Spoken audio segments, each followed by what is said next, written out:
ఈ ప్రపంచం ఎందుకు జనవరి 1తోనే కొత్త సంవత్సరం మొదలు పెడుతుంది అనే ఆలోచన మీకు ఎప్పుడైనా వచ్చిందా? వచ్చే ఉంటుందిలేండి. ఒక్కసారి ఊహించండి, ఈ రోజు జనవరి 1. ప్రపంచం మొత్తం ఒకేసారి ఆనందంగా ఉంది.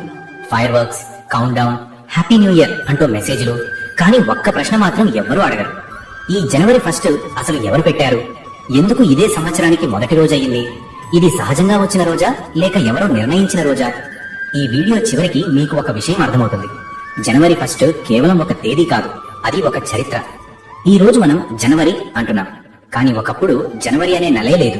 అవును, పురాతన కాలంలో, ముఖ్యంగా రోమ్ సామ్రాజ్యంలో సంవత్సరం మొదలయ్యేది మార్చి నెలతో.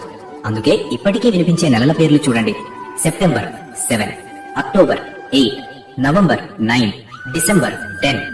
కానీ ఇప్పుడు ఇవి 9, 10, 11, 12 నెలలుగా ఉన్నాయి. అంటే మధ్యలో ఏదో జరిగింది. అదేమిటంటే, కాలం గడుస్తూ ఉన్న కొలది రోమ్ రాజులు ఒక విషయాన్ని గమనించారు. సంవత్సరం సరిగ్గా లెక్కపడటం లేదు. కాలం, పంటలు, పన్నులు అన్నీ గందరగోళంగా ఉన్నాయి అని. అప్పుడు వారు 2 కొత్త నెలలను జోడించారు: జనవరి, ఫిబ్రవరి. మరి జనవరి అనే పేరు ఎక్కడి నుంచి వచ్చింది అని ఆలోచిస్తున్నారా? అది చెప్తా వినండి.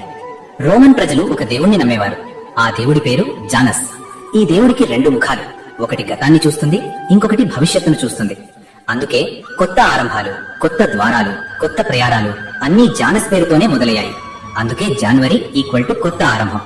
ఇదంతా బాగానే ఉంది, కానీ మరి జనవరి 1 ఎందుకు సంవత్సరానికి మొదటగా తీసుకున్నారు అని ఆలోచిస్తున్నారా? అది చెప్తా వినండి. ఇప్పుడు కథలోకి ఒక శక్తివంతమైన వ్యక్తి వస్తాడు. ఆయన పేరు జూలియస్ సీజర్. క్రీస్తుపూర్వం 45లో ఆయన ఒక పెద్ద నిర్ణయం తీసుకున్నాడు. సంవత్సరం జనవరి 1తోనే మొదలవ్వాలి.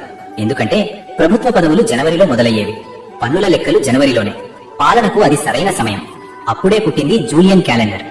అయితే జూలియన్ క్యాలెండర్ బాగానే నడిచింది, కానీ వందల సంవత్సరాల తర్వాత సంవత్సరంలో కొన్ని నిమిషాల పొరపాటు కనిపించింది. అది చిన్నదే, కానీ కాలానికి అది పెద్ద సమస్య. అందుకే 1582లో పోప్ గ్రెగరీ 13 ఒక కొత్త క్యాలెండర్ తీసుకొచ్చారు. అదే గ్రెగోరియన్ క్యాలెండర్. అదే మనం ఇప్పుడు వాడుతున్న క్యాలెండర్. మరి ప్రపంచం మొత్తం ఒకే తేదీని ఎలా ఒప్పుకున్నాయి అని ఆలోచిస్తున్నారా? అది చెప్తా వినండి. యూరప్ దేశాలు వ్యాపారం, కాలనీలు, పాలన అన్ని ఈ క్యాలెండర్ మీదే నడిపాయి. అలా జనవరి 1 ప్రపంచానికి కొత్త సంవత్సరం అయ్యింది. మరి జనవరి 1ని మనం ఎందుకు సెలబ్రేట్